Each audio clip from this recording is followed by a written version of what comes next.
So I'm going to show you a couple of different quad and hip flexor stretches. My favorite one is from a split squat, a raised split squat position. So what you're going to do is you're going to get your foot up onto a chair or a table. You want to get onto a stable surface. And this isn't a balance exercise, so I'm going to show you it because I have the balance to do it without support. But you can easily do it closer to a wall or holding on to something so you don't have to focus on the balance so much if you do have balance issues.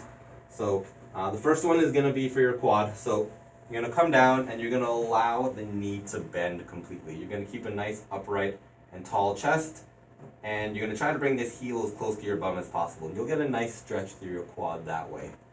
Now, one of your quads is your rectus femoris, and that crosses over the hip and the knee. So to bias this muscle a little bit more, you're going to come out a little bit further, and you're going to bend from the hip as well as bending from the knee. Again, you're going to get a nice tall and upright chest, and you can even squeeze that glute on the side that you're stretching a little bit, and that's going to bias that rectus femoris a little bit more.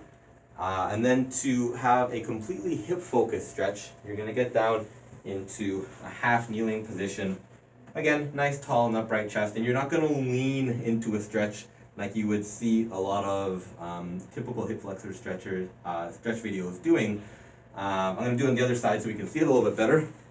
You're going to keep a tall chest, and instead of leaning forward, you're going to tuck your pelvis, so you're going to do a bit of a posterior pelvic tilt, and you're going to squeeze this back glute as hard as you can.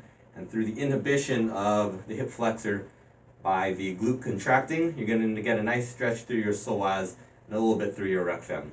So with all these stretches, you're going to hold them for 30 seconds to a minute. There's no real set time for stretching, but until you feel like you've gotten a feeling of release or are able to get some more mobility in the range of motion.